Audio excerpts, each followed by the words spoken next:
Hey everyone, what I'd like to do in this video is a webcam comparison. Right now I am recording with the OBSBOT Tiny 2, a nifty little pan tilt zoom webcam. But now you are seeing me through my Sony a6500 with a Sigma 1.4 lens. And the lens and camera are going through an Elgato capture card because I'm using it as a webcam. Now you are seeing me through the OBSBOT Meet 4K. This is a portable little webcam that kind of looks like an action camera.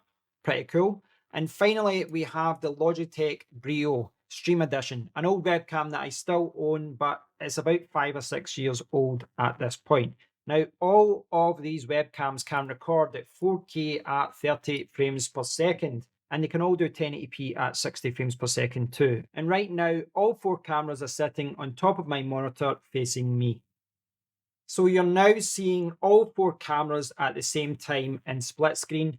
This will hopefully give you an example as to what each camera can do, and hopefully give you an idea as to how each camera compares to each other. Now, right now I have 3 Elgato lights at the front here. I've got some lights at the side. I've got a light at the background.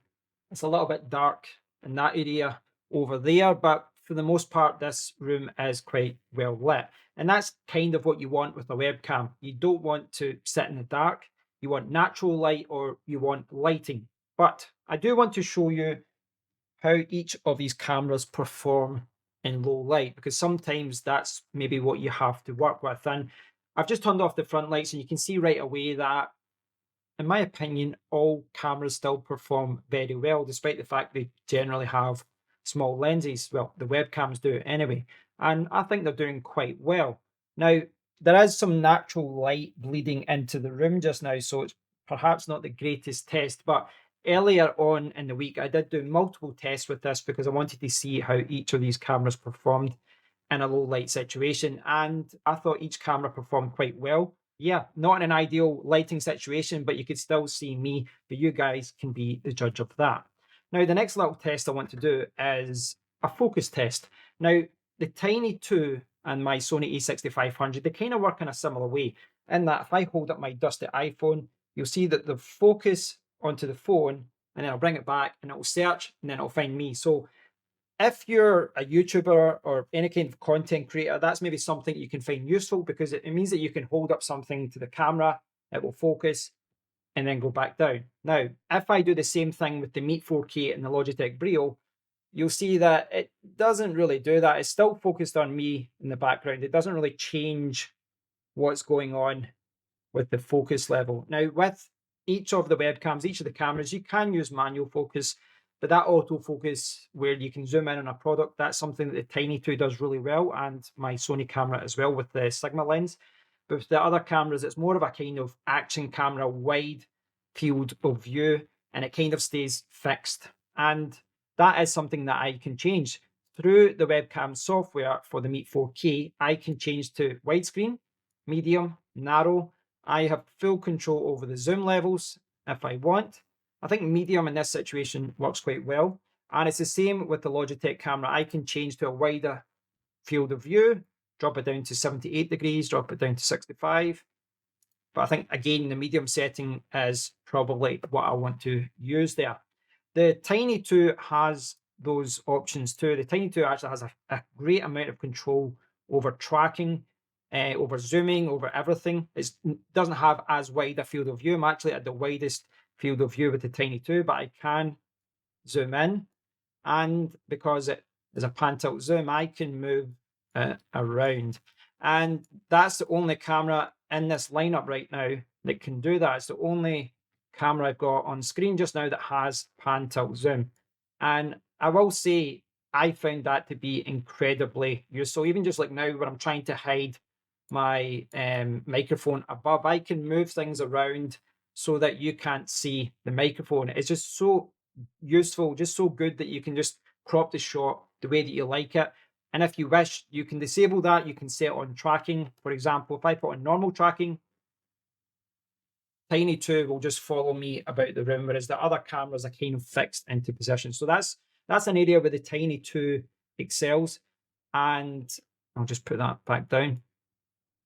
So this really is just a simple test. It's a very unscientific test, a very crude test to show you how these cameras compare. But it is worth noting that I'm using all of these cameras right now out of the box, and that's not always a fair comparison.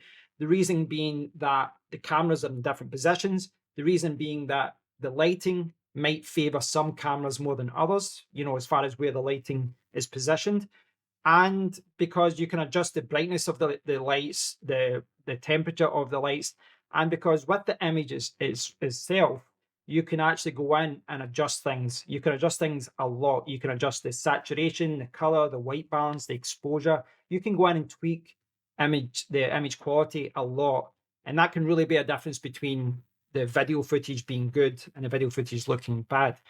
What I've done just now to try and have a fair test is to try and show you out of the box settings. So in the Logitech software and in the OBSBOT Center software for the OBSBOT cameras, everything is set to auto zoom, auto exposure, everything's auto to give you a fair comparison. But like I said, in itself, that is not really a fair comparison because you can improve each of the images here by adjusting some settings. And that's similar to the way that I've got my Sony camera set up as well. My Sony camera is actually set up just now with the auto ISO, no adjustment to exposure, etc. But I could probably improve that image by going in and tweaking things a little bit more.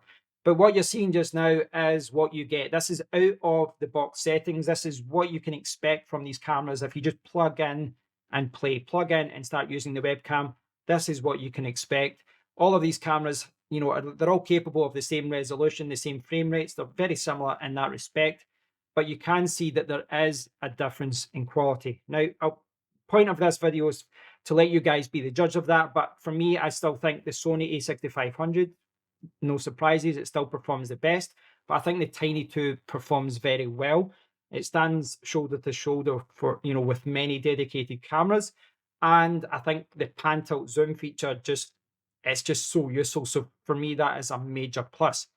The Meet 4K and the Logitech Brio, I would put in joint third place. I think those cameras perform in a very similar way, but again, it does depend on the lighting with those cameras as to maybe which one I would favor over the other. But both of them perform really well, especially for the price point. So I think, for a small portable webcam, both of those webcams do well. I hope you have all enjoyed this comparison between some good webcams and my Sony a6500, which I use as a webcam. Right now, I am back recording with the OBSBOT Tiny 2 pan tilt zoom webcam. And if you'd like to know more about this webcam or the OBSBOT Meet 4K, please do check out my full review, which I will link down below. As always, I love to hear from you guys, so please leave a comment down below. Let me know what you think of all of these cameras. And until next time, take care.